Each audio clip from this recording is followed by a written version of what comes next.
Next, it was going to be me, along with everybody else who'd counted 1. While everything outside was flashing and exploding, I thought for a moment about numbers. Usually people begin counting with 1. Why had they started with 3 this time? But I could only pose the question.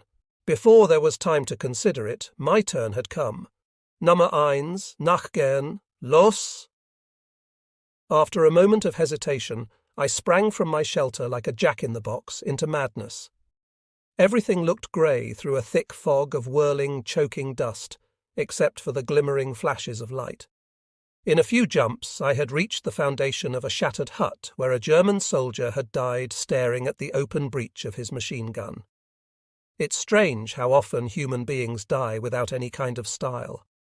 2 years before, I had seen a woman run over by a milk truck and had nearly fainted at the sight of her mangled body. Now, after 2 years in Russia, visible death meant nothing at all, and the tragic element of even the best murder novels seemed petty and frivolous.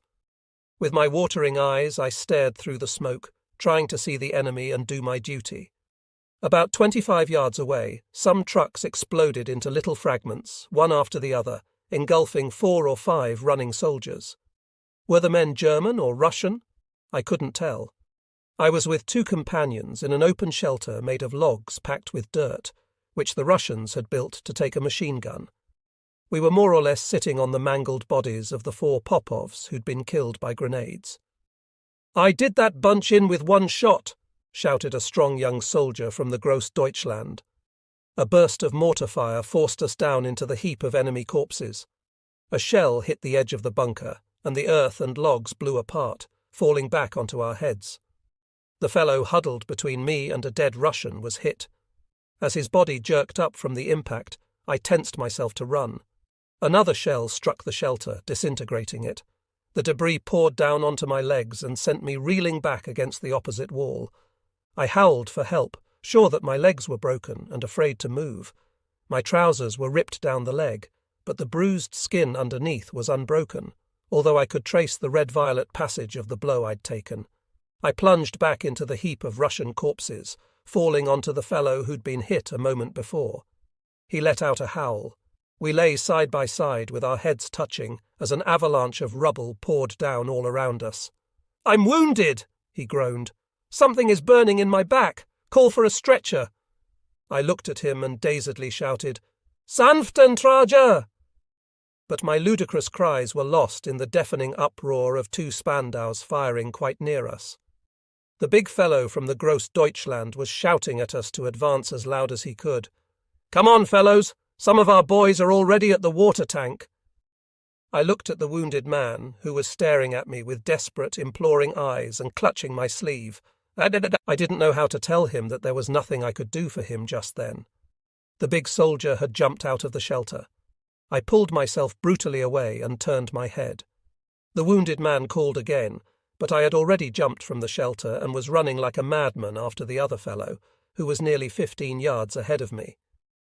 I joined another group who were hurriedly setting up 2 trench mortars and helped them maneuver the tubes into position. Instantly, our mortar bombs were shooting almost straight up. A lancer, whose face was pouring blood, shouted that the Russians had withdrawn to the central tower. The veteran, whom I hadn't noticed before, let out a savage howl. "Got 'em!" As he shouted, a white flash lit his face, which was covered with an incredible layer of dust, and a geyser of flame enveloped the tower. The Russian defence crumbled and fell under the impact of our concentrated fire. Our assault groups moved in and cleaned up the last resistance. Another German soldier fell, clutching his face, and then it was all over, except for a few widely scattered shots. I and my companions ran into the ruins of what had once been a factory, but was now reduced to rubble beyond classification. Once again we were victorious, but the victory gave us no joy. Stupefied by the noise and the nervous tension, we wandered among the twisted, collapsed metal roofs.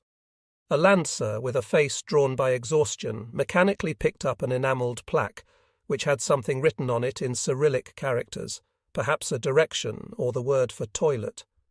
The town had fallen to us. There were about 300 prisoners, in addition to 200 enemy dead or wounded. The non-coms regrouped us and led us back through the smoking devastation of the village.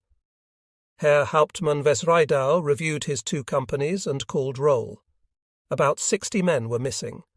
We collected the wounded and regrouped them to wait for our 3 orderlies to give them first aid. There were about 15 wounded men, including Holen Grauer, whose right eye was gone. Finding water was difficult. The breakers had been smashed, and we finally had to lower soup kettles down a well in the ashes of one of the izbas. The water was black with soot. The wounded were screaming with pain. Most of them were delirious. There were also about 75 Russian wounded, who presented a dilemma to our commandant. In principle, we should have helped them too, as best we could.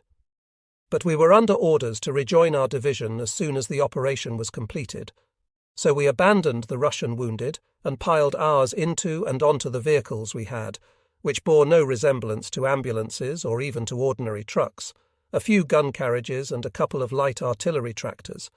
We felt exhausted, disgusted and numb. There was also the question of how to move the prisoners. There was no room in our collection of already overloaded vehicles. Finally, a sidecar fitted with an FM slowly drove some 50 of the prisoners along ahead of it. We turned them loose 2 days later, for lack of anything better to do with them. As an autonomous group, we were faced with extremely difficult problems of supply.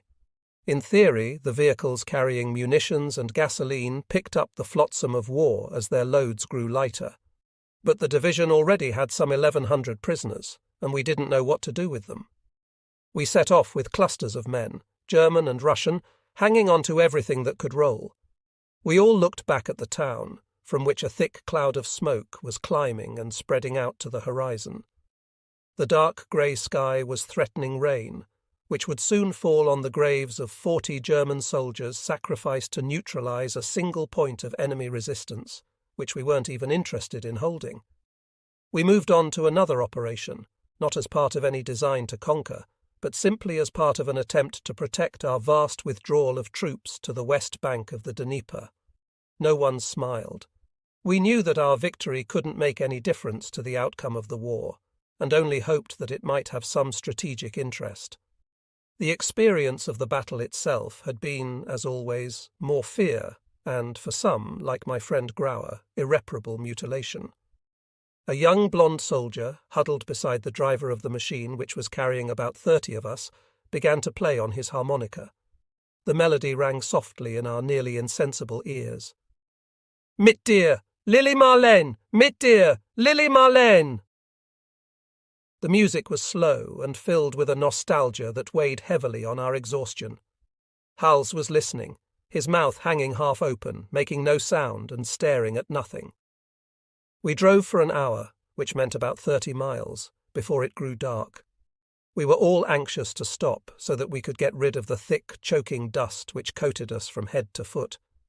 We were also exhausted and longing for sleep. Although a good bed in a warm barracks would have been paradise, any place where we could have stretched out and lost consciousness would have done. We knew that when we did stop, we would collapse onto the ground and sink immediately into blackness. The dark sky was filled with heavy black clouds lit up on their outer fringes. Large drops of rain began to fall as the storm broke. The rain, so often a curse, seemed like a blessing this time, washing off the filthy faces we turned up to meet it. It soon became a downpour, running down our collars and over our bodies, like a gift from Providence to friend and foe alike, making us all smile with a sense, however partial, of returning well-being.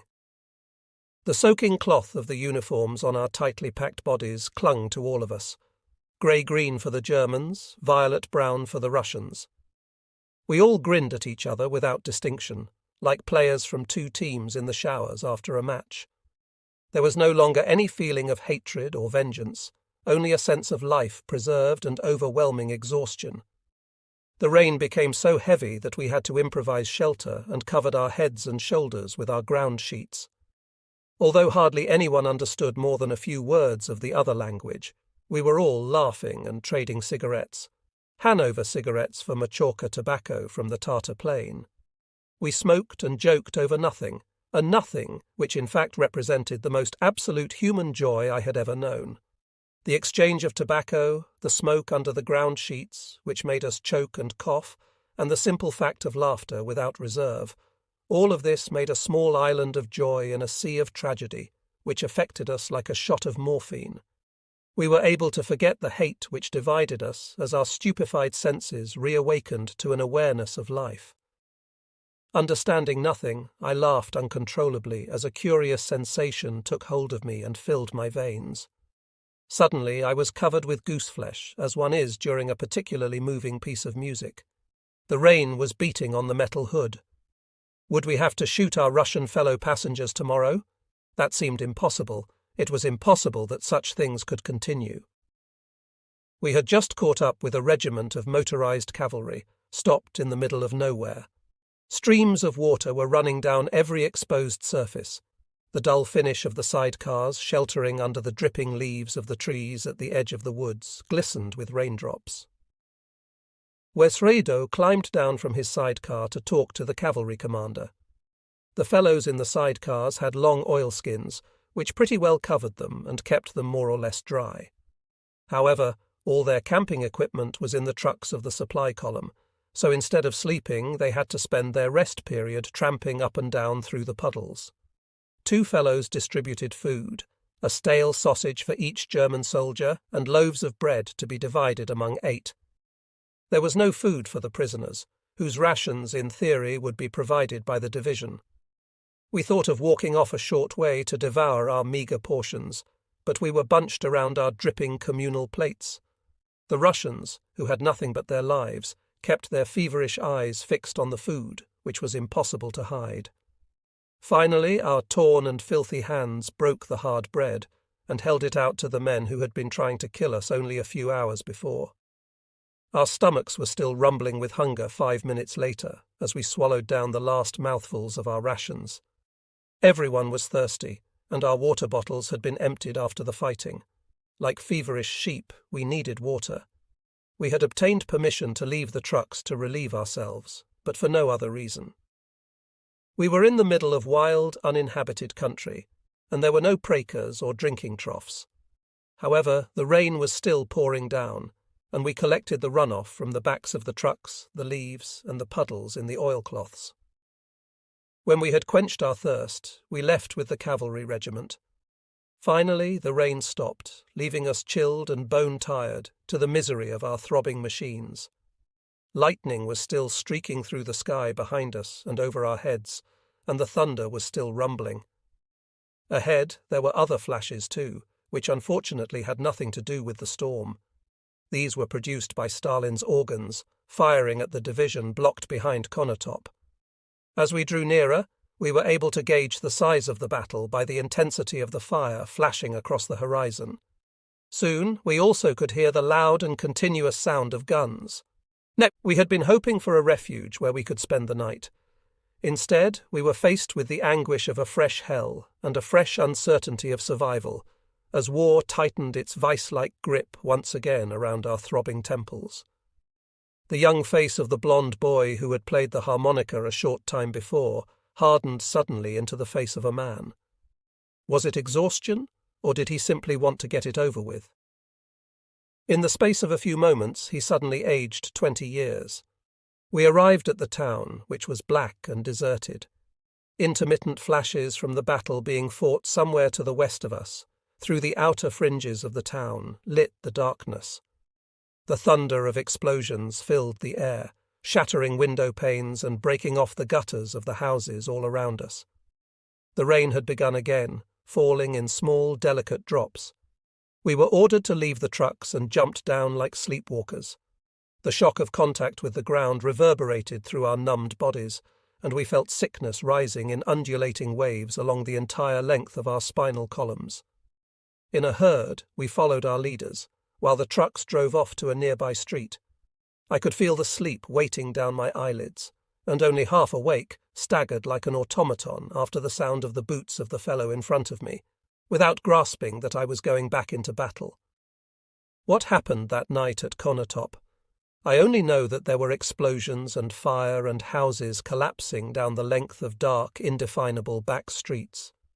There was a gutter full of running water, and there were my hard, heavy boots, which I scarcely had the strength to lift, and my big bony feet inside them, which felt as if they were growing smaller and smaller, and the heat of my throbbing temples, which had begun to burn with fever, and the crushing fatigue which had settled around my thin shoulders, trapped in the filth of my undershirt and waterlogged tunic, and the tangle of leather straps and cartridge belts, heavy with ammunition, and the incomprehensible hostile world, whose weight we still had to bear, where we still had to march and crawl and tremble.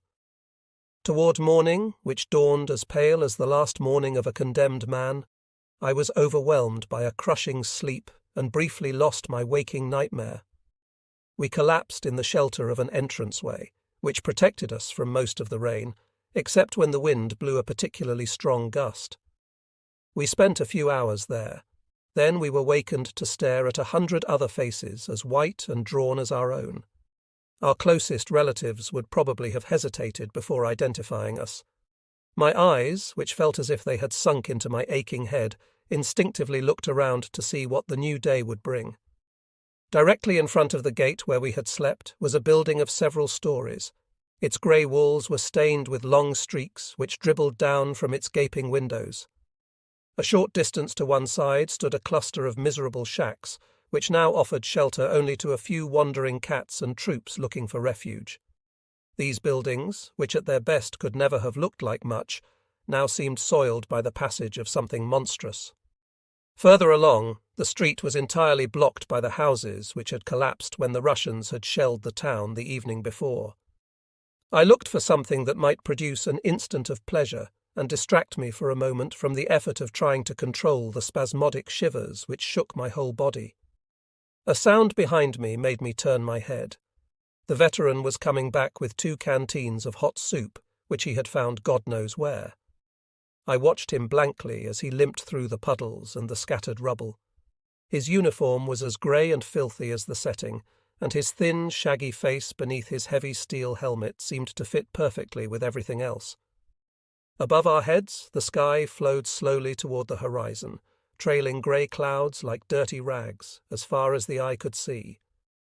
"Anyone who wants to eat better, open his eyes," the veteran called, putting down the canteens. I quickly shook Howells, whose sleep, as always, seemed impenetrable. He jumped, but when he realized it wasn't a new bombardment or attack, he pulled himself together, muttering a few incomprehensible words, and finally stood up, rubbing his stiff and aching body. "God, I'm sick of this," he said in a disgusted, weary voice. "Where are we, and what the hell are we doing here?" "Come and eat," said the veteran. In silence we devoured the millet and soup, which was already beginning to cool. Some of the fellows preferred to sleep a little longer. Then we were ordered out again and began to walk slowly through the devastated sector of Konotop. We were too exhausted to notice much, and walked without thinking or looking. When we were forced to recognize an explosion or an airplane, we slid to the ground without haste. Then we got up again, and so on. I was certainly ill. My head and back ached, probably from exhaustion, and I was shaking with the cold shivers of fever. But there was nothing to do about it. If I felt any worse later, I would try to get sent to a hospital, but for that I would have to faint. We reached a section of the town that had suffered particularly heavy damage. In the ruins we could see an enormous tiger tank, which had ploughed a large furrow through the heaps of rubble and appeared to have been stopped by a mine, which had blown off its right tread. Despite this, it was otherwise intact, and its gun was still spitting occasional shells at the enemy formations, which were very close. Groups of soldiers hiding in the ruins seemed to be waiting for Ivan, who must have been digging in nearby. We moved carefully through the rubble to a hole where Hals and I settled down. For at least a half-mile ahead of us and 500 yards behind us, we could see nothing but wreckage. Groaning with the effort, we piled up all the solid pieces of rubble we could move to keep ourselves off the bottom of the hole, which was covered with blackish water. We stared at each other in a kind of stupefied silence. We had already said everything there was to say under the circumstances. Our lives at that moment were reduced to waiting. The force of events had already inflicted enough horror to drive us mad. "You really look filthy," Hals said finally. I'm sick, I said. We're all sick, Hals answered, his eyes fixed on our universe of destruction. Our exhausted eyes met for a moment, and I saw on my friend's face an almost limitless depth of weariness and despair. I was also haunted by the thought of what might happen to us. It seemed literally impossible that this existence could go on much longer. We had been living in this way for over a year now, like gypsies, except that is far too mild a comparison. Even the poorest, most wretched gypsies lived better than we did. For over a year I had been watching my comrades die. Suddenly, all the memories of that year came flooding back. The Don, the Third International, Outkönig, the battalions of stragglers, Ernst, Tempelhof, Berlin, Magdeburg, the horrors of Belgorod, the retreat, and only yesterday Württemberg, his belly striped by a dozen streams of red blood which ran down to his boots. What stroke of fortune had saved me from those giant explosions? So many men had already been consumed right in front of my horrified eyes that I wondered if what I had seen could possibly have been true. What miracle had preserved Hals, Lenzen, the veteran, and the other survivors of our ill-fated unit? Although our luck had been almost incredible and had spared us so far, it must almost surely run out if this went on much longer. Tomorrow, perhaps the veteran, or Hals, or maybe even I would be buried. I suddenly felt terribly afraid. I looked out as far as I could see, in all directions. It would probably be my turn soon. I would be killed, just like that, and no one would even notice.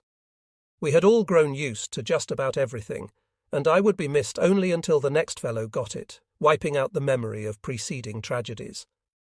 As my panic rose, my hands began to tremble. I knew how terrible people looked when they were dead. I'd seen plenty of fellows fall face down in a sea of mud and stay like that. The idea made me cold with horror. And my parents, I really should see them again. I couldn't just die like that. And Paula? My eyes filled with tears. Hals was looking at me, as still as that horrible landscape, indifferent to suffering, death, everything. There was nothing we could do about it. The screams of fear, the groans of the dying, the torrents of blood soaking into the ground like a vile sacrilege. Nothing. Millions of men could suffer and weep and scream, and the war would go on, implacable and indifferent. We could only wait and hope. But hope for what? To escape dying face down in the mud? And the war? All it needed was an order from the authorities, and it would end, an order which the men would respect like a sacrament. And why? Because after all, the men were only human. I went on crying and muttering incoherently to my impassive companion. "Hals," I said, "we've got to get out of here. I'm afraid." Hals looked at me and then at the horizon. "Get out? Where to? Go to sleep. You're sick." I looked back at him with sudden hate. He too was part of this indifference and inertia. The tank near us fired a shell, and the Russians sent back about half a dozen, scattering the piles of rubble a little further. Maybe they knocked off a few more of our fellows too, the veteran perhaps. Suddenly it all seemed unbearable. My trembling hands clutched my head as if they were trying to crush it, and I sank into total despair. My sobs attracted Halsey's attention. He looked at me, almost in irritation. "Go to sleep, for God's sake. You can't go on like that. What difference does it make to you whether I sleep or die? You don't give a damn, and nobody gives a damn. Nobody gives a damn about anything, and nobody will give a damn when you're killed either." "You're right. So what?" "So what? We've got to do something for the love of God, and not just sit here in a stupor the way you're doing now." Halsey's listless eyes were without expression. His feeling of misery was probably as great as mine, but for the moment it was dulled, and his listlessness had overcome his outrage. "Go to sleep, I tell you. You're sick." "No!" I was shouting now. "I'd rather be killed and get it over with, right now." I jumped up and left our hole, but before I had taken more than 2 steps, Hals had grabbed me by the belt and pulled me back. "Let go, Hals!" I shouted louder than ever. "Let go, do you hear? You're going to shut up, for God's sake, and calm down, and be quick about it." Hals clenched his teeth and clasped his two big hands around my neck. "You know as well as I do we're all going to get it, one after the other, so let the hell go of me. What business is it of yours anyway? What difference does it make?" "The difference is that I need to see your face from time to time, the way I need to see the veteran or that bastard Lindbergh. Do you hear? If you go on like this, I'll smash you on the head just to keep you quiet. But if Ivan gets me, I'll be dead anyway, and you won't be able to do a thing about it. If that happens, I'll cry, the way I did when my little brother Ludovic died. But he died because he was sick. He didn't do it on purpose. And if Ivan gets you, you won't have done it on purpose." A violent shiver engulfed my whole body. Tears continued to pour down my cheeks, and I felt like kissing my poor friend's filthy face. Hals loosened his grip and then let go. A burst of fire forced him to duck. He looked at me, and we both smiled. At the end of the day, our third attempt to move failed like the others. By this time, the piles of rubble which stretched out to the dark horizon seemed to have been levelled absolutely flat, with no protruding shapes, although a few chimneys were still standing. Once again, the darkness was streaked with white lights, which glimmered back at me from the insensible retinas of my companion, and we began another interminable night of fear in a dark hole with a pool of cold water under the stones, and an exhaustion so heavy one wished to die, a night in which nothing or everything could happen. There were fires, explosions, and short or long flashes of light, which killed the sleep pressing at the backs of our eyeballs. We listened to the cries of our fellow combatants and the lethal rain of rockets crashing into the ground behind us. 1,000 memories of my other life passed through my head. France and my youth, still so close and so remote, an act of childish naughtiness, a toy, a scolding, which now seemed so gentle, my mother, and the new focus in my life, Paula. We hardly spoke during that night, but I knew that I should try to live for the sake of my friend. Long before daylight, a violent fit of shivering destroyed what was left of my resolution. In the grey daylight, Hals wrapped me in my cover, which I no longer had the will to unfasten. "Take this," he said, handing me a half-eaten can of food. "Eat it. You'll feel better." I looked despairingly at the jam mixed with lint and dust from the inside of the pack. "What is it?" "Eat it. It's good. You'll see." I did as I was told and scooped out the jam with 2 fingers. But before I'd swallowed even half of it, I was overwhelmed by nausea, and my vomit increased the filth of our refuge. "Damn it!" Hals said. "You're much sicker than I thought. Try to sleep."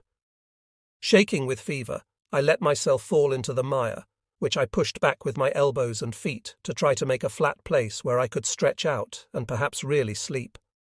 Several hours passed before I regained consciousness. Later that morning, we were sent some reinforcements, and Hals was able to help me to another hole a little farther back, where 2 fellows put me on a makeshift bed laid across the shattered remnants of a ladder. 2 other fellows were lying on boards which had been put directly onto the stones. Behind my head and my ears, ringing with fever, the war went on. I lay where I was, listening to its roar for an indefinable time, shaking with feverish chills, despite the pile of covers and coats which several well-meaning companions had thrown down on top of me. Once somebody woke me up and made me swallow a pill. How much time went by? Perhaps a day. I fought my fever while Russians and Germans fought each other through the outskirts of the town. After turning the end of the enemy lines to the east of Konotop, we withdrew to the west, only to find a defensive wall which cut us off from our rear. Several attempts to move out to the west failed, and our autonomous group, already weakened, was faced with the prospect of entrapment in a Bolshevik noose, which was drawing tight from the north, west, and south. While I lay shivering on my ladder, our situation grew extremely critical. Our staff officers were doing everything they could to kill the terrible rumour that we were encircled. The next night I was ordered to leave my ladder in a hurry and tottered on my unsteady legs to a more secure shelter in a cellar, where about 50 sick or wounded men had been collected. I was almost turned away from this improvised infirmary, but as I looked pretty sick, an orderly stuck a thermometer in my mouth. When this registered nearly 104 degrees, I was told to sit in a corner where I waited for morning and someone to look further into my case. Outside, the town was undergoing heavy bombardment simultaneously from the ground and from the air, and the orderlies were run off their feet by a flood of freshly wounded men. My comrades had gone back into the line to face the increasingly ferocious enemy assaults. Toward noon, the orderlies filled me with quinine and made me give my place to a fellow who was dripping with blood and no longer able to stand on his feet. With stars dancing in front of my eyes, I staggered from the dark cellar into brilliant sunshine. A final burst of summery sun lit a landscape of total devastation. Everywhere, columns of smoke were climbing into the sky. Groups of slightly wounded men stood staring and talking, visibly stricken with desperation and horror. One of them told me we were surrounded. This terrible news was almost as destructive as the bombardment. A sense of every man for himself had begun to spread, and our officers needed all the severity they could muster to prevent a hopeless rout. Still another day passed, and I slowly began to recover, but my head swam, like the head of a convalescent who has gotten up too quickly. I stayed huddled in a corner as long as I could, gleaning fragments of news from the rest of the city. Surrounded, dangerous situation. The Russians have already reached. We're trapped. The Luftwaffe is coming. But instead of our planes, we heard Yaks and I-15s throbbing overhead in the pale blue sky, and torrents of Russian bombs shaking what was left of the town. What exactly was happening? Almost no one really knew. I can still remember a roll call, and then the non-coms coming to comb the infirmary. A fellow had to be missing a foot at least to be able to stay behind. I was among those who could still be used, and was led back with several bandaged companions to a zone near the front of the fighting. In a vast space bordered by roofless houses, a new group was hastily organized. Among the 5 or 6 officers present, I immediately recognized Herr Hauptmann Wesreidau. From nearby to the northeast, the thunder of Stalin's organs drowned our voices and provoked a wave of panic which was difficult to control. I was still very sick. My mouth tasted sour, and I felt as if my thin, faltering body was supported only by my boots and my filthy clothes. Wesreidau began to speak, raising his voice to make himself heard above the noise of the guns. He would probably have preferred to give us a more detailed explanation, but the continuous uproar, the pressure of time, and the risk of Russian planes suddenly diving at our 3 companies drawn up in the square forced him to be brief. "Kameraden, we're surrounded. The entire division has been surrounded. We already knew it, but hearing it officially made us horribly afraid. A situation officially acknowledged to be dangerous by the staff must be very serious indeed." In the near distance, through the sound of explosions, we could hear the howl of Russian rockets. Both the earth and sky were filled with roaring noise, as if to emphasize the desperation of Captain Wesreidau's announcement. "We still have one hope," he went on, "a swift and brutal breakthrough by all our forces pressing at a single point. This point must be to the west, and we shall engage all our units at once. The success of this attempt depends on the courage of every one of us. There will only be one attempt, and it must be successful. There are some strong infantry units which will be going into action to help us on the other side of the Russian ring. If each one of us performs his duty, I feel confident that we shall break out of the Bolshevik noose. I know the qualities of the German soldier." Wesreidau saluted and requested us to get ready. Our companies were directed to the points from which they were to press our final assault. There were many wounded men among us, more deserving of a warm bed than of further battles, and fellows like me who were sick. The vast majority were utterly exhausted, staring with infinite weariness from glittering, feverish eyes. These were the troops Wesreidau had been exhorting to an excess of courage, valiant German soldiers who looked more like worn-out stock ready for the slaughterhouse, and yet we had to attack or die. At that time there was no question of captivity. As always, after a hard knock, we rediscovered a kind of unity and seemed to be held together by tighter bonds.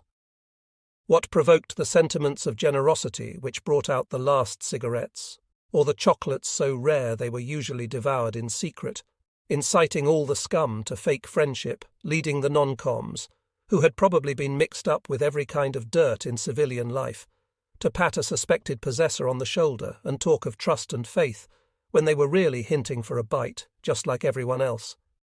Where did they come from, precisely when no one could use them? I was sick of the whole thing. My stomach was turning over, and I felt cold. I looked for Hal's or some other friend, but couldn't see any familiar faces. They must all have been sent to a different position.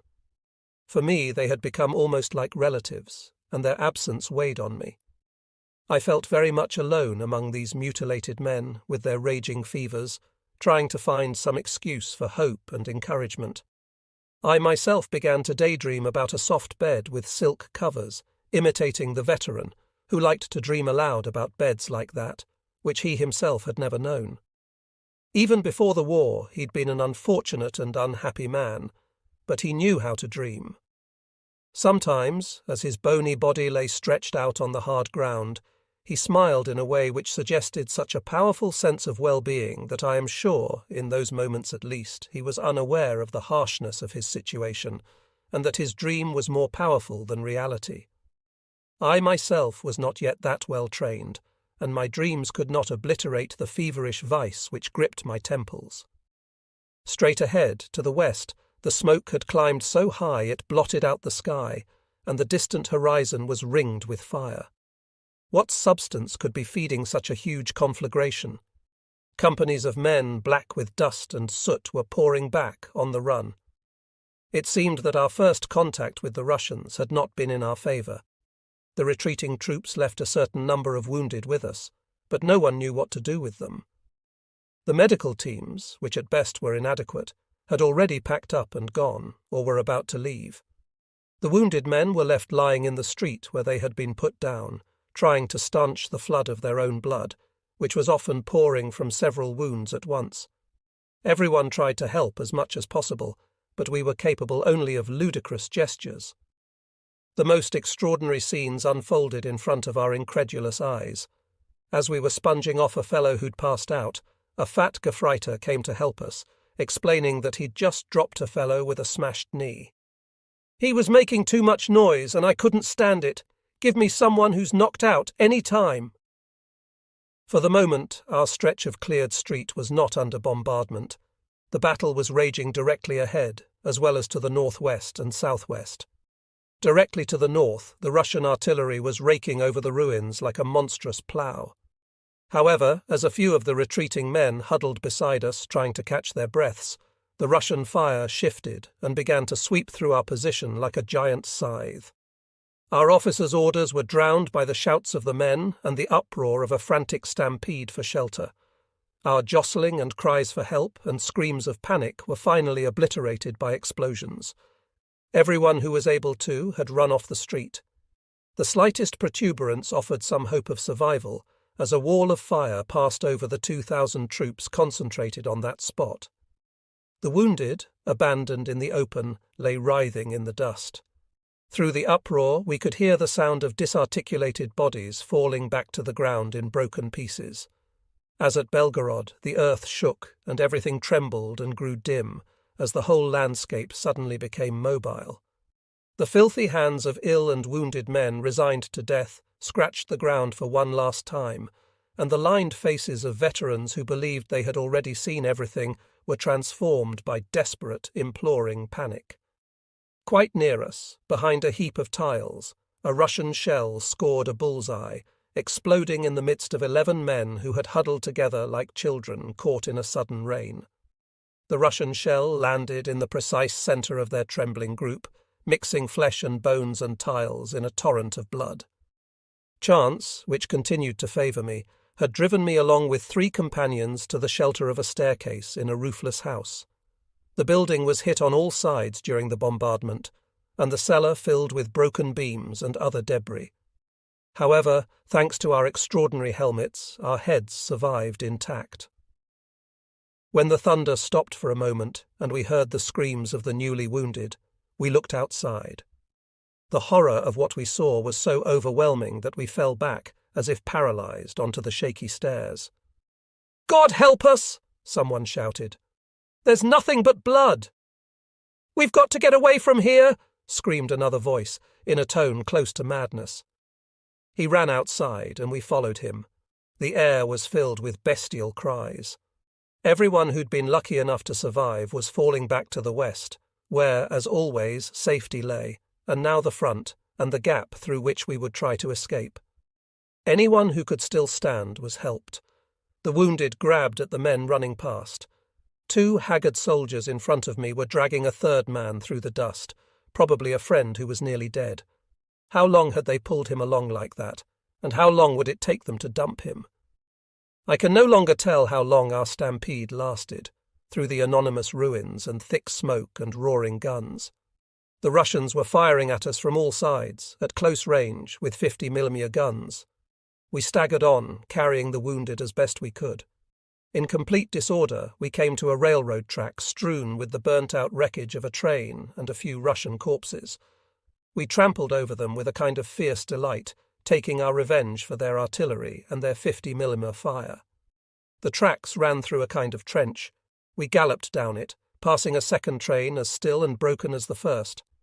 Some of our vehicles seemed to be parked there too, surrounded by a crowd of soldiers and several Panzermänner. We ran right into a group of officers. Wes Radau, who had stayed with us throughout, was one of them. We were given a few minutes' rest, and everyone dropped where he stood. To the southwest, the din seemed to have increased tenfold and made my head swim. Then we received a fresh blow. Wes Radau and 2 of his aides ran through the groups of exhausted men. "Get up, get moving. We've got to push on now. The division has broken through. If you don't hurry, we'll be caught in the trap, so get the hell up. We're the last ones left." Already, men half dead with exhaustion were staggering to their feet. The non-coms tapped on the shoulders of the stronger men, who were trying to help the wounded comrades they had carried out of town, and told them not to bother any more. "Don't load yourself with anyone who can't walk. You'll need all the strength you've got just to make it yourself." And so we were forced to abandon a great many men to an almost inconceivably horrible fate, despite their desperate pleas for help. Half paralyzed by terror and fear, men who had lost almost all their blood managed to get up and even hide their pain so that they would be allowed to walk beside the healthy. The heroism, pathos, and determination of our breakout exceed by far my powers of description. Men who had always been cowards became heroes despite themselves. A great many managed to cover barely half the distance.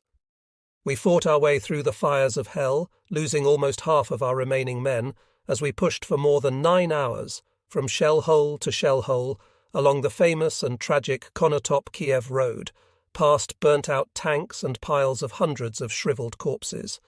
You who perhaps will someday read these lines may also remember that one evening in the autumn of 1943, the bulletins announced that German troops caught in Konotop had managed to break out of a Russian trap. This was true. Of course, the price was never mentioned because it didn't matter. For you, the day of deliverance was coming. The rain blew in from the horizon in waves. Occasionally, a brief moment of light enabled us to spot the next undulating curtain of water sweeping across the streaming steppe. It had rained steadily for 2 days, and despite the discomfort and inconvenience, we hoped the rain would last for at least that long again. In another 2 days, if we could maintain our rate of 30 miles a day and had any luck at all, we should reach the Dnieper.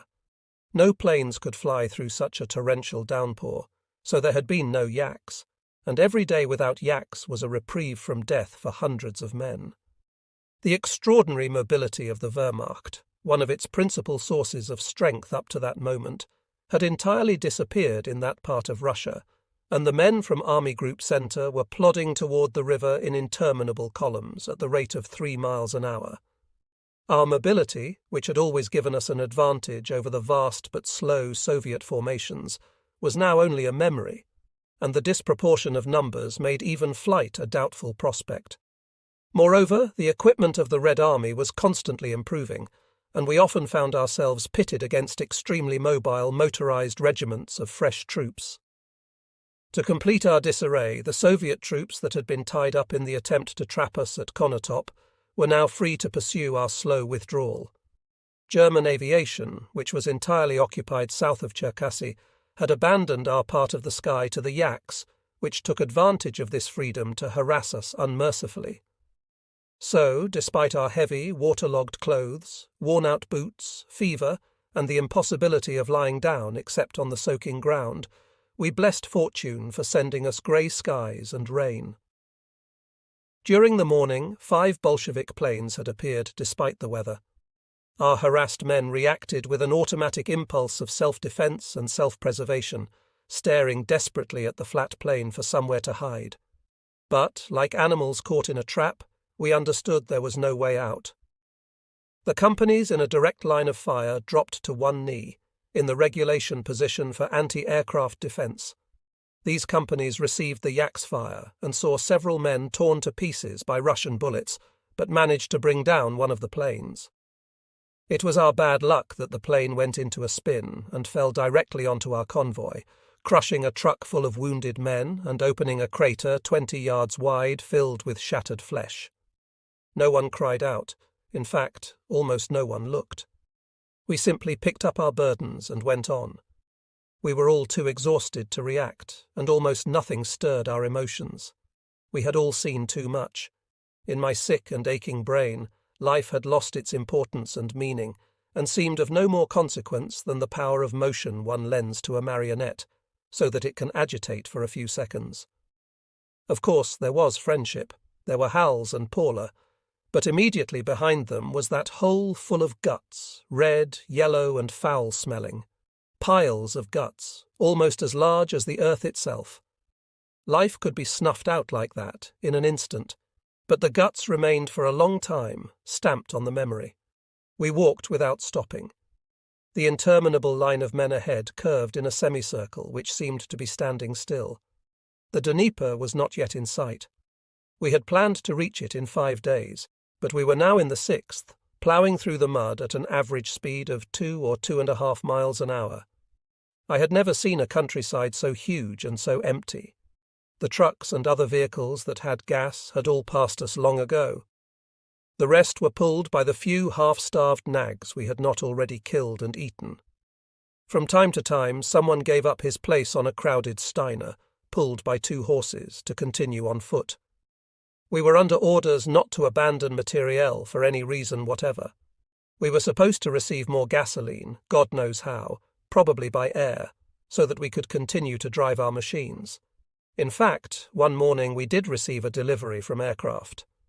2 Ju-52s threw down 8 large packages of rope, which we retrieved with derision. We were supposed to use them for tying our vehicles to the tanks which had been destroyed at Konotop the week before. In default of gas, our gaunt horses stubbornly pulled our vehicles through the gluey muck which had been freshly trampled by 30 retreating regiments. Our Steiner, on which I had hung all my gear, was pulled by 2 Rhenish horses, probably taken from their peacetime labour about a year before. One of them was covered with sores, and his eyes glittered with fever. 2 days later, on the bank of the Dnieper, our brave horse received his reward.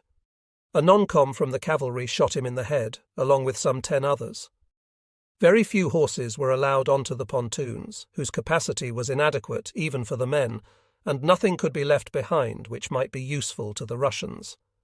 In a way, this was the beginning of our scorched earth policy. The proportion of sick men to healthy rose at an alarming rate. A healthy mind in a healthy body was the slogan our leaders had held up to us. Under the conditions of our retreat, it was often hard to tell which was affected first, mind or body.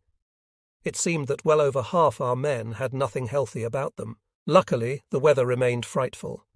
This was particularly hard on the sick and feverish, undernourished, dehydrated men with filthy, suppurating wounds and bodies barely covered by torn, ragged uniforms.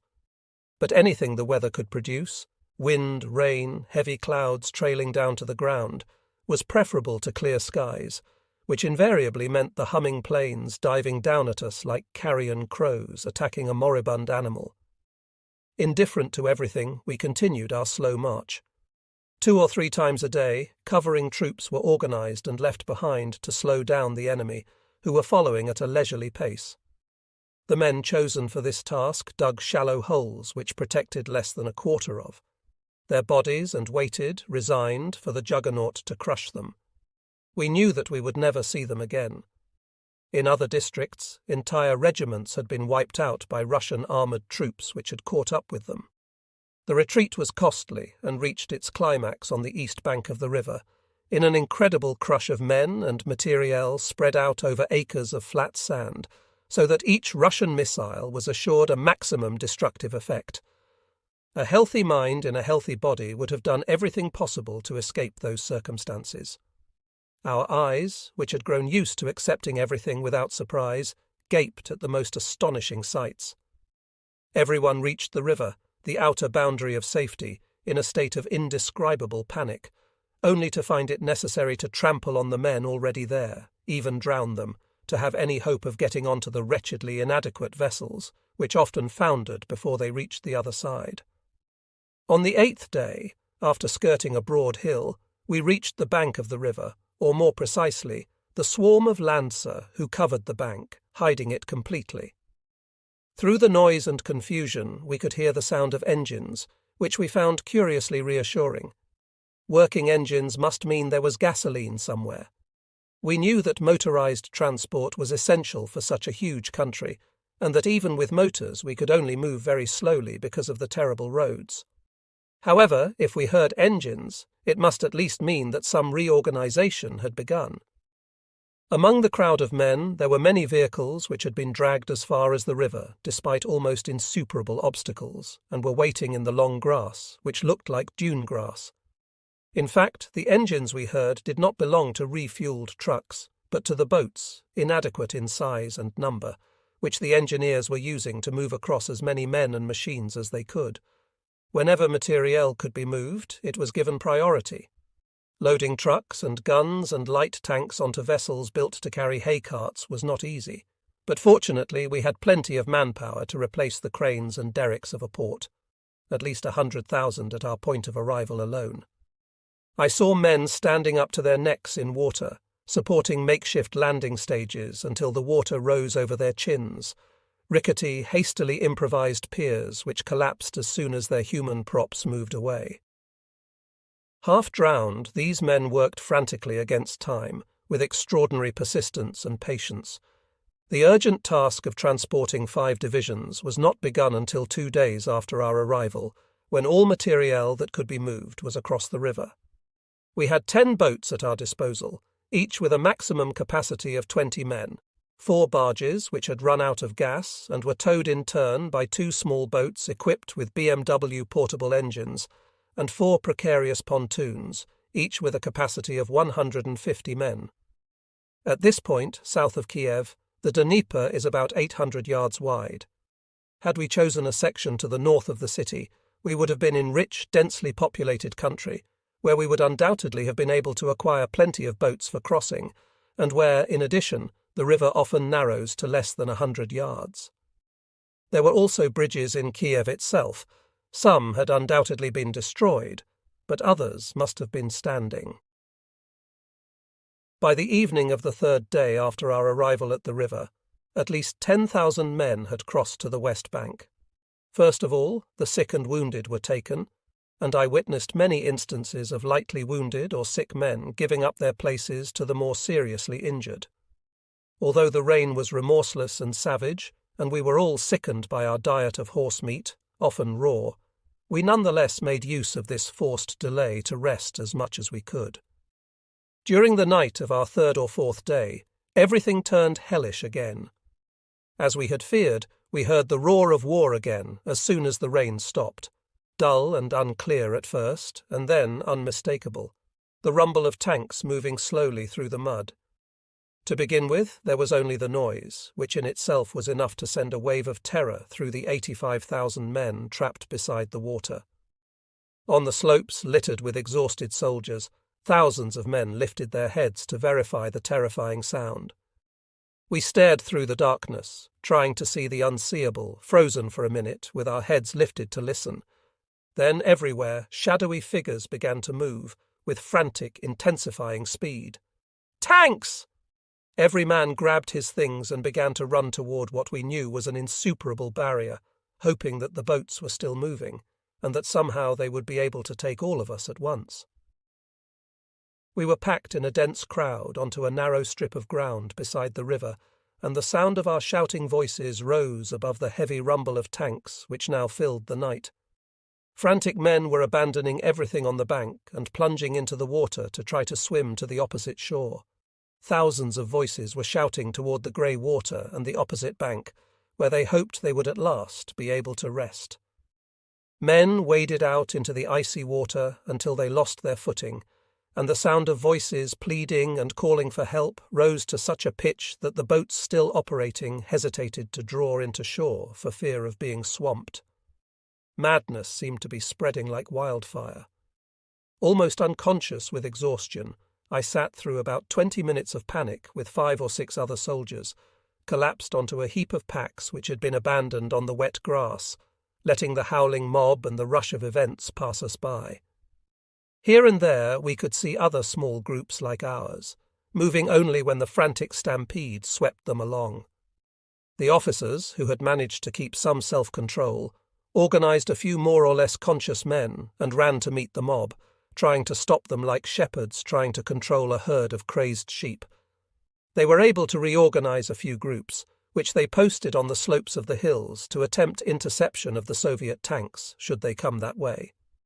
Our dense crowd of men stretched down the riverbank as thinly as possible to offer fewer opportunities for mass destruction by the T-34S, which appeared about an hour and a half later. Fortunately, there were not many tanks, and they didn't linger, as their real objective was Kiev, where heavy fighting was in progress. I stayed where I was, sitting on a heap of packs with a few strays, when we heard that a raft made of tyres taken from the trucks parked nearby could carry a certain number of Lancer across to the west bank. We ran several hundred yards upstream and saw a tight cluster of men beside the dark water. We quickly went over to them. There must have been about 100 men wading in the mud.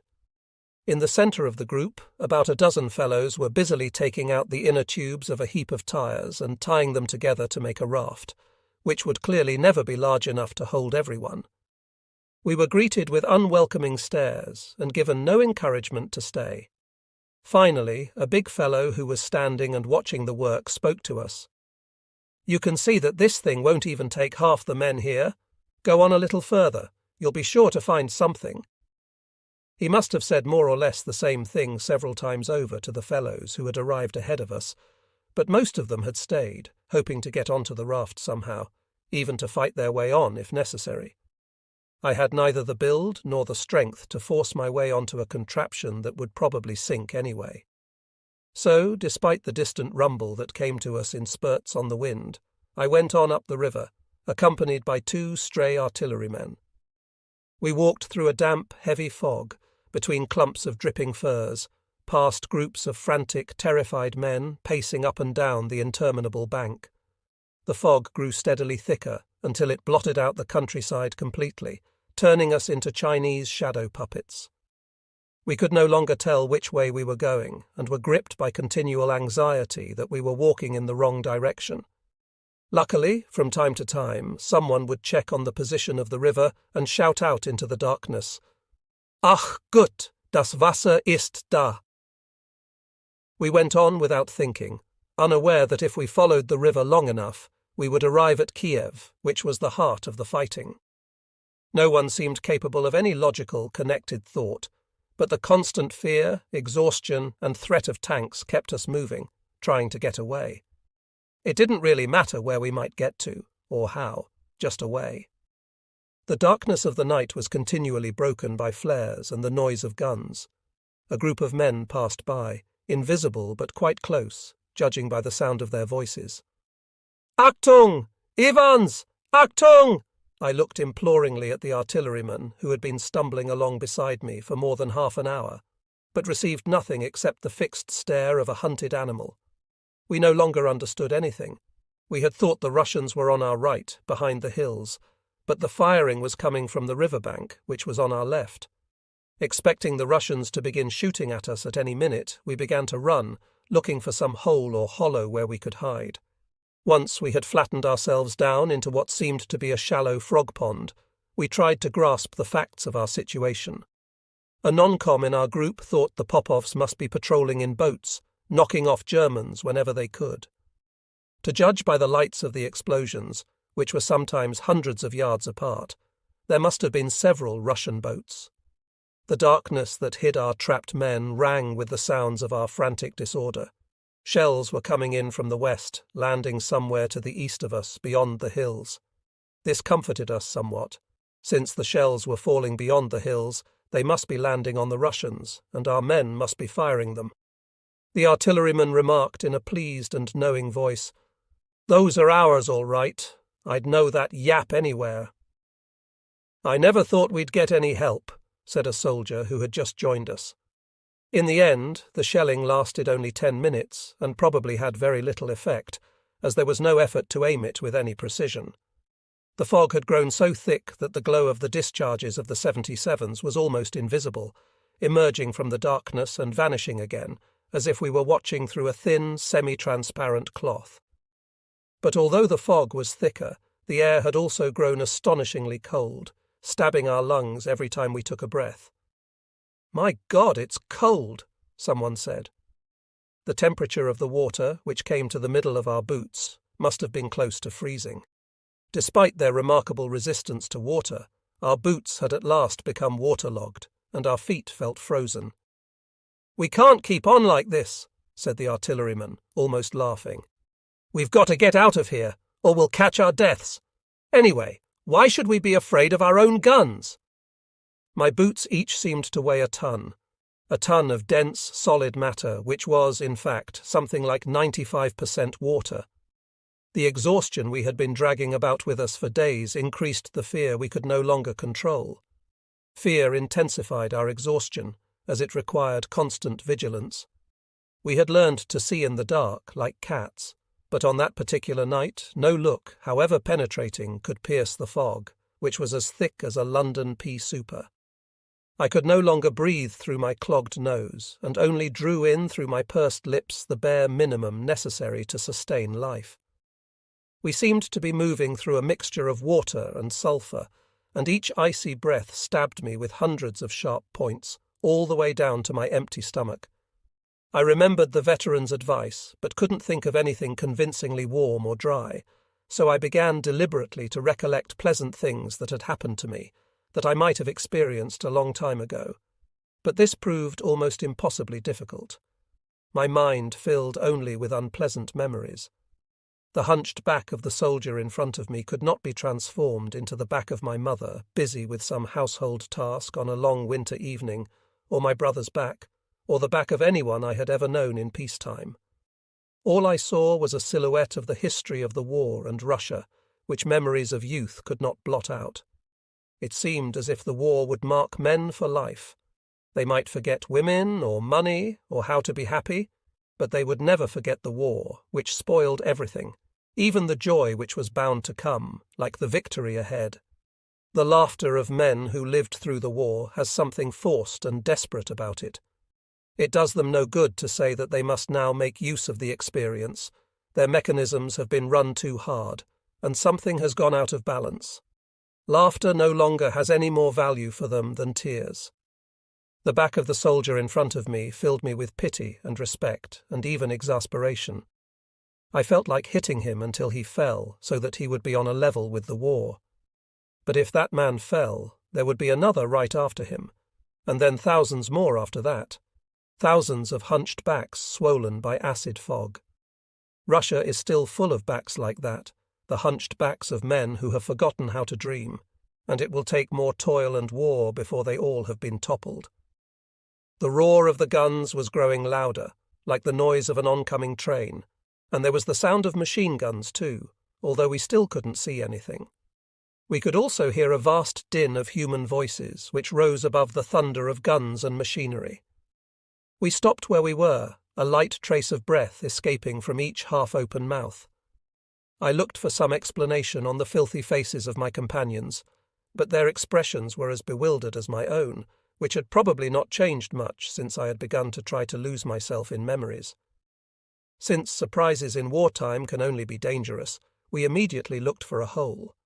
All I could find was the riverbank. I slid over the edge until I was up to my thighs in the invisible water, which seemed almost warm after the icy air. I immediately lost hold of my attempted daydream and stared feverishly through the black and impenetrable wall which hid the action from us like a curtain in the theatre. The roar of the tanks grew louder and made the surface of the water tremble, with a motion I was just able to perceive. When danger finally comes, after hours of harassing fear, it is almost like a liberation. At least one knows what the confrontation will be, and if the danger is terrible, one knows that at least it will soon be over. But when danger continues indefinitely, it becomes unbearable. Then even an outburst of tears is no release. After hours and then days of danger, as at Belgorod, one collapses into unbearable madness, and a crisis of nerves and tears is only the beginning. Finally, one vomits and collapses, entirely brutalized and inert, as if death had already won. For the moment I remained calm. The river blocked our escape, but, at the same time, offered a prospect of safety. I was already over my knees in the water. The fog hid the terrifying breadth of the river from me, and I thought that if the worst came to the worst, I could always try that way out, skimming over the surface like a will-o'-the-wisp.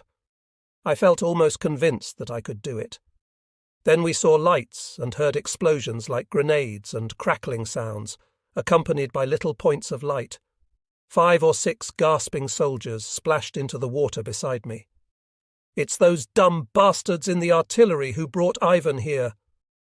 Terrifying screams drowned the sound of engines, screams so prolonged and horrible that my blood froze, and the water around my legs seemed even colder than before. "Mein Gott!" someone murmured in the darkness beside me. We heard the sounds of gunfire and explosions coming closer, punctuated by blood-curdling screams. Men suddenly plunged out of the pale, enveloping cotton and disappeared like ghosts into the black water. From the sounds of splashing, we guessed they were trying to swim. We felt petrified by fear and stayed where we were. A terrible, growling mass of machines passed by close to us, shaking the earth and water, and a penetrating headlight pierced the fog. We couldn't see where it was going, only that it was moving.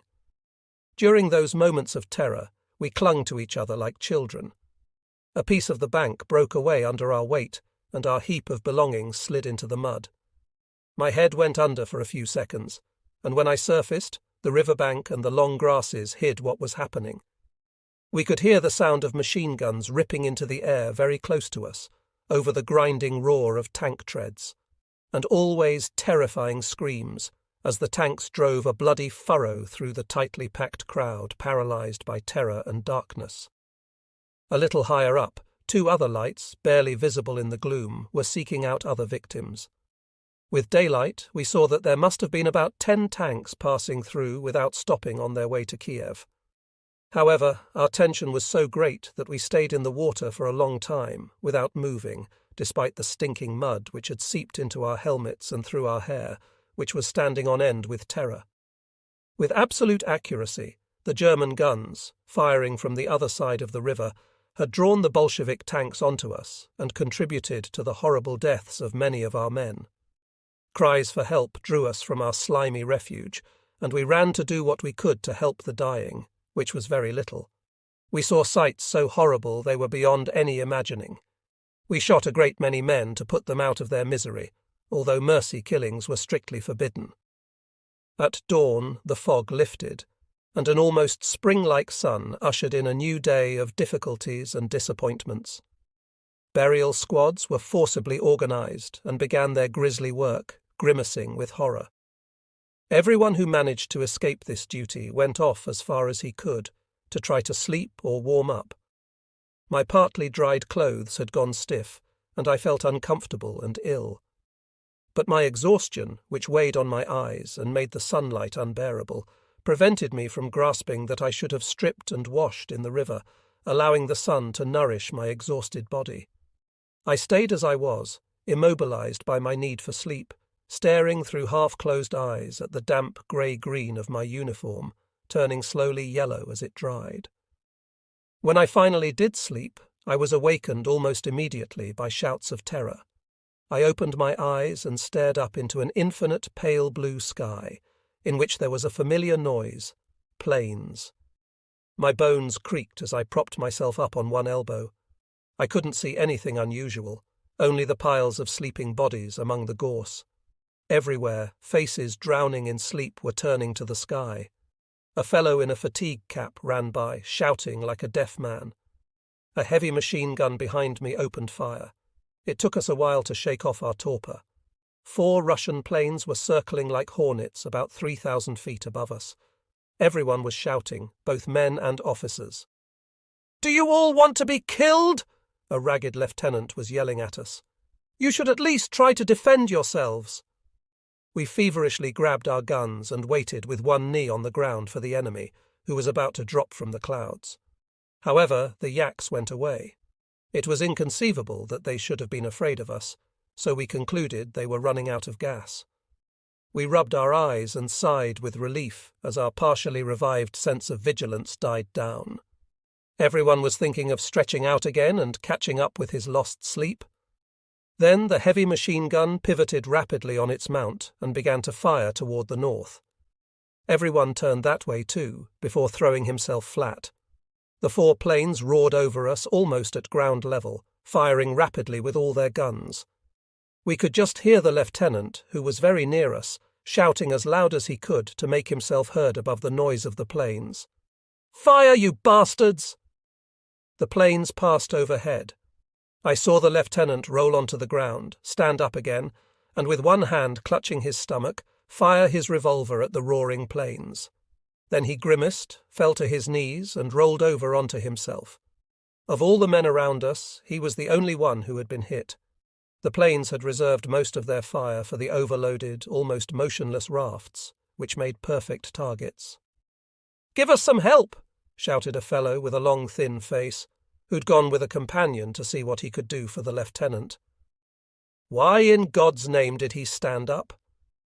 "He was acting like a hero," answered one of the Felds, "and he was the only one. We should all be ashamed."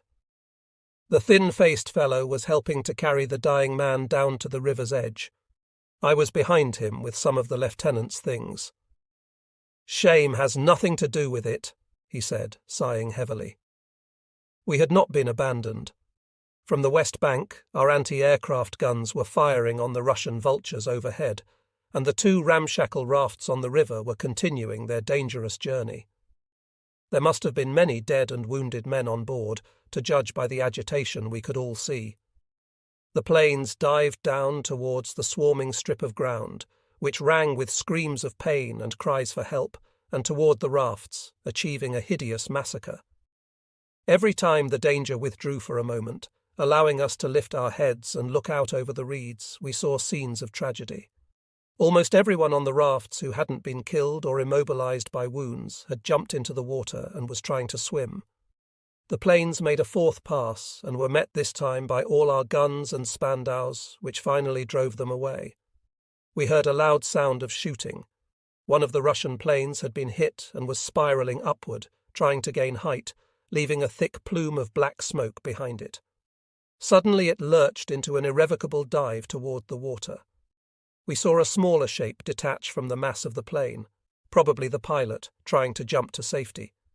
But his parachute, if he had one, failed to open. Man and machine hit the water at the same speed and disintegrated. For a moment, our cheers drowned the groans of the wounded on the rafts. However, toward noon, the Russian planes were back again, about a dozen fighter bombers this time. In the interval, we had deepened our holes so that we were better protected, but we couldn't reach the planes with our fire. The Russians, as before, attacked the heavily loaded rafts on the river, which had almost reached the west bank. Our flak tried unsuccessfully to keep the planes away, and we watched, pale with helpless rage, as the bombs fell toward the water. A raft and all its human cargo were blown to pieces. Our fleet was being liquidated, and the attacks were just beginning. The Ilyushins were gaining height to dive down again. A soldier beside me was weeping and shouting over and over, "The bastards! The bastards!" Our damp hands scraped nervously against the ground as we manoeuvred our guns. "We'll never get out of this," shouted my companion. "They'll wipe us out, the shits." Then a miracle occurred, which completely changed the tone of our cries. "Sieg! Sieg! Der Luftwaffe!" 9 Messerschmitt 109Fs had appeared and were diving down onto the Russian planes, which had just completed an attack formation. The Russian pilots, aware of the technical inferiority of their planes, were trying to get away as fast as they could. We could hear bursts of fire and felt a surge of intense, savage and vengeful joy when we saw 2 of the Ilyushins spinning through the air like partridges hit by hunters' bullets. Then our cries grew even louder. 5 Russian planes passed right overhead before we realized they meant danger. We shook our fists at them. The fellow beside me, who'd been trembling with fury a moment before, was now trembling with joy, as uncontrolled as a madman. Our fighters were chasing the Ilyushins, which fled, skimming low over the ground. Then the pack disappeared behind the hills, which blocked our view. We heard guns and a loud explosion. After that, we had nothing to do but tend the wounded. The next day we felt almost happy to wake in the rain.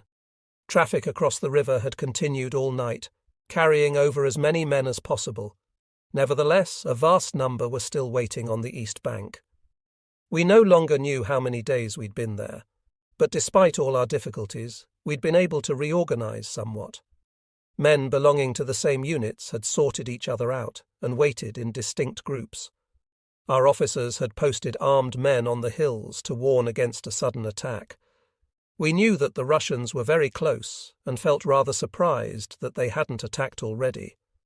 Probably the battle for Kiev had absorbed almost all of them. I had joined a large group of men made up for the most part of members of the Grossdeutschland, and men who had escaped from the infantry regiment which had come to our aid when we broke through at Konotop. The officers present, among whom I was delighted to see Herr Hauptmann Wesreidau, told us that as members of an elite division and as specialized offensive troops, we should have been among the first to embark for the West. They also said that we would be the next to go. Naturally, we were glad to hear it, as everyone wished to reach the West Bank as quickly as possible. Some fellows suggested a technique that had occurred to many of us as soon as we arrived at the river. This was to tie together bunches of reeds with our belts and use them as floats. This had been proved successful many times, but it was not possible for moving the equipment indispensable to any soldier who did not wish to be considered a deserter. The reception of these unequipped men on the other bank must have been sufficiently poor for our officers to forbid escape by reed float. But it was difficult for them to impose discipline on men simultaneously paralyzed by fear and prepared to affront the devil. Many men, in fact, drowned or died of pneumonia, and many, after risking everything, were court-martialed. I no longer had any clear idea of our situation, and set about trying to discover from the soldiers in my unit what had happened to my friends. Perhaps someone among these 3,000 men waiting in the mud had run into Hals or Lenson or the veteran, stretched out on an armful of long soaking stalks, dreaming of a distant utopia, indifferent to the rain running down his resigned features. But my researches were in vain, and my questions remained unanswered. Once I thought I recognized a couple of faces from our disbanded company. I talked to the fellows, who answered evasively that they no longer remembered anything that had happened. They were absolutely exhausted, and my questions only seemed to annoy them. Their stunned minds seemed capable of only one idea: they had to cross the river. There was only one person who might know a little more than the others, Herr Kapitän Wesreidau. But the respect and fear which officers required of us made it almost impossible to speak to them. A few of the older soldiers were bold enough to approach them, but for a boy like myself it was entirely different. However, I was so consumed by desire to speak to the captain that it must have showed on my face. Also, I was always lingering somewhere near him or his group. I was sitting on my bundle a short distance away from Wesreidau and 2 or 3 other officers, including a major, when Wesreidau began to walk toward me. I stared in confusion at the tall figure in the long leather coat shining with rain, ready to leap to my feet and snap to attention. But the captain gestured to me to stay as I was, so I remained on the ground, with my eyes glued to his face. He seemed even taller than usual because I was so low down. "What regiment do you belong to, young fellow?" he asked. I stammered out my regimental number, as well as the number of the scratch company I was taken into for the retreat from Conotop. He took me for a check, so I explained my origins to him. Was all he said about that. Those scratch companies were the last ones out. I led several of them myself. "I know, Herr Hauptmann," I said, blushing. "I saw you." I couldn't get used to the idea that the captain really was talking to me. "Ah," said Wesriedau. "Then we have memories in common of a difficult time." "Ja, Herr Hauptmann." He reached for a cigarette, but the packet was empty. Had he perhaps been going to offer me one? "We'll be crossing tomorrow, young fellow, and I expect you'll be getting a long leave." The word leave was like a sudden sip of champagne. "Leave? I think so. We won't have stolen it from you." Sensations which I had thought I would never feel again immediately revived, all the emotions I had buried with so much difficulty. Could it be possible? But it had always been possible. How could I doubt it? I suddenly realized the full weight of my despair, how absolutely I had given up hope. Now I began to think again, timidly and gently, of Paula. Since we had been organized into the special assault group, there had been no mail. Although we had been moving continuously, this lack of news had weighed on me terribly. And then, in the face of such intense misery and disgust, words describing love and tenderness lost their meaning.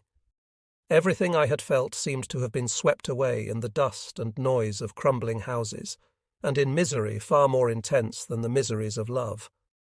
I had often thought that if I managed to live through the war, I wouldn't expect too much of life. How could one resent disappointment in love if life itself was constantly in doubt? Since Belgorod, terror had overturned all my preconceptions, and the pace of life had been so intense one no longer knew what elements of ordinary life to abandon in order to maintain some semblance of balance. I was still unresigned to the idea of death, but I had already sworn to myself during moments of intense fear that I would exchange anything, fortune, love, even a limb, if I could simply survive. I sensed that Captain Wesriedau was about to leave, so I asked him if he knew anything of my usual companions. He was only able to remember the veteran, calling him by his proper name. August Wiener's company was supporting a howitzer battery at the beginning of the offensive. The first troops had a hard time. It was very difficult. In any case, the men who got through were probably sent to Kiev. That's where we would have regrouped if we'd had the trucks. I listened to him in silence. He nodded and walked away. "We'll be crossing tomorrow." My head was spinning with the thought of a leave, and with the anguish of the possible loss of my special comrades. Perhaps I had already walked past their burnt bodies on the shattered pavement of the Konotop-Kiev road. Would I also have to renounce the friendships which had seen me through so much? I knew that they also were so close to being stripped of everything that the sentiment I had for them seemed permissible. It was so gratuitous and disinterested. Must I also obliterate, without remorse, for remorse is a dangerous luxury in battle, the memories of Hals and Lenson, and even that bastard Lindbergh? However, if my friends had disappeared, the veteran had left me an inheritance, a special faculty. I would relive all my good memories, even in the worst moments, and lie on the ground, inert and almost insensible, oblivious of the rain which my saturated cap was no longer able to soak up, and which ran over my face and collar and down my neck. The rain streaming across my cheeks would take the place of the tears I should have shed. The rain continued for a long time, through the night and the next day, until the end of the afternoon. The soil on which we waited had become a giant sponge. Each fresh bundle of rushes soaked up as much water from the ground as it received from the sky. We were so thoroughly soaked through that some of us stripped altogether to wait naked. Most of the time we stayed on our feet, with tent cloths over our shoulders, watching the endless back and forth of the rafts. Toward noon, despite the terrible weather, a squadron of Ilyushins appeared. Once again we cursed those birds of ill omen, which forced us to lie with our noses in the gluey Dnieper mud. The planes made 3 passes, scattering bombs and bullets wherever they could see anything. Once again we were filled with a panic which ended only when the list of killed and wounded had grown a little longer. Finally, towards 6 in the evening, as the light was fading, our group was taken in charge by the transit services. We were ordered to collect our things and proceed in good order to the 3 embarkation points which the incessant trampling had transformed into an astonishing quagmire. Carrying our arms and baggage, covered with slimy mire, we set off down the road despite the mud which threatened to engulf us. With heroic patience and discipline, each man waited his turn, enduring the torrential rain without complaint. With our feet in the muddy water, our boots could no longer resist. We kept our assigned places.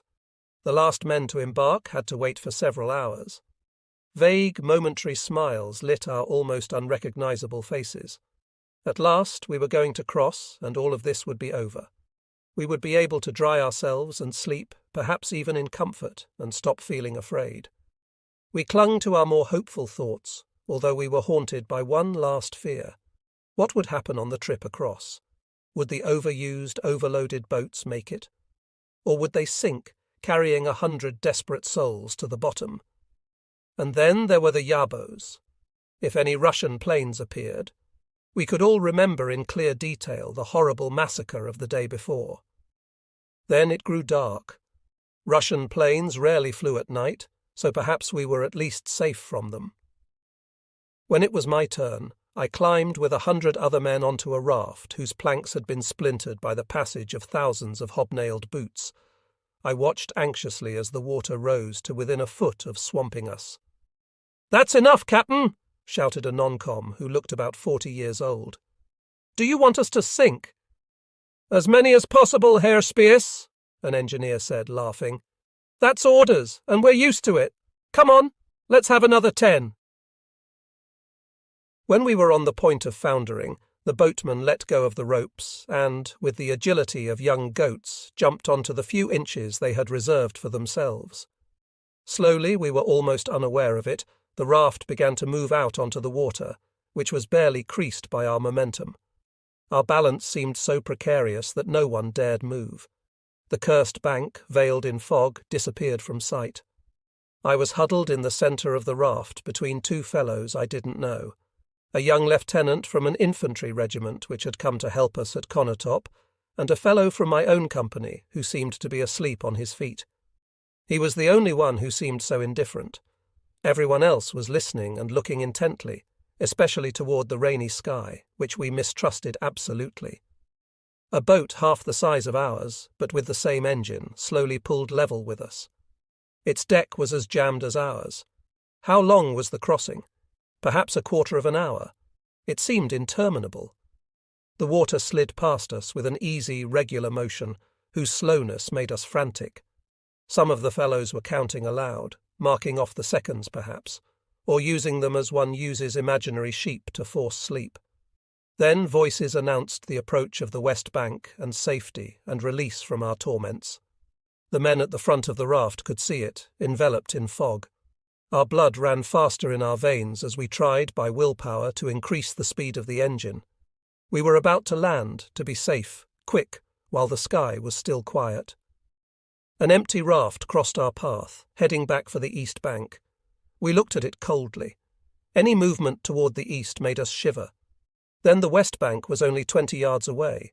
We no longer dared to move for fear of foundering, despite an intense joy which we would have expressed in other circumstances by jumping and shouting.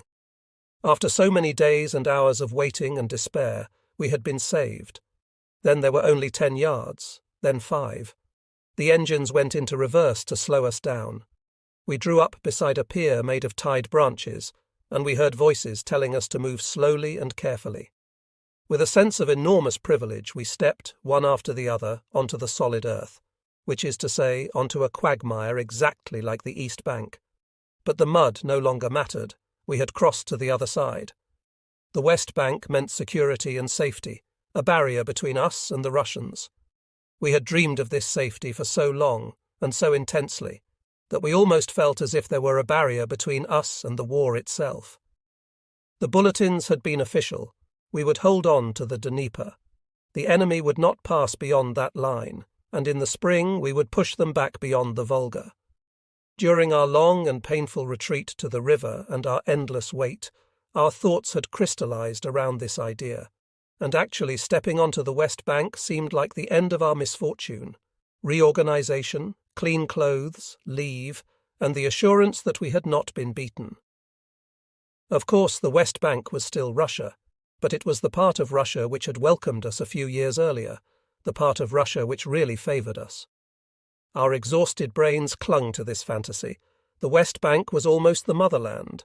The officers and soldiers waiting to direct us were not particularly agreeable, and the military police, with their badges glistening damply in the fog, were downright unpleasant. All organizations have police, and some of them must be fine fellows. However, we wanted to forget the police at Romney, and on the retreat from the Don, to preserve some of the joy we felt at being back in the West. We tramped along, herded by a couple of fellows in a sidecar covered with mud. They didn't bother to line us up in threes, but let us walk any way we liked, almost as if we were out for a stroll, which was a pleasant variation of usual practice. Maybe they knew what a hard time we'd had and had decided to give us a break. Now that we were out of it, maybe everything was going to be all right. The sidecar forced us to increase our pace. We went on for about a mile and a half, stumbling through the mud and splattering our companions, to arrive finally at a big camp, where the men who'd crossed ahead of us were already waiting. It was dark and a fine rain was falling. We could see the barbed wire gleaming with wetness. 2 soldiers with machine guns under their arms waved us through a makeshift entrance. Then we stopped, and the sidecar drove rapidly away. We stood where we'd been left, surrounded by barbed wire, not knowing what to think. We tried to tell ourselves that this was just how things happened in the army, and that this welcome seemed excessively cold because we were fresh from the hell of Konotop. They were probably making us wait so that they could take us straight to clean, comfortable barracks where we would sleep and regain our strength. Or perhaps they were getting our passes ready. This last idea filled us with joy and annihilated the liquid mud, the rain, and the barbed wire, which in reality held us prisoner.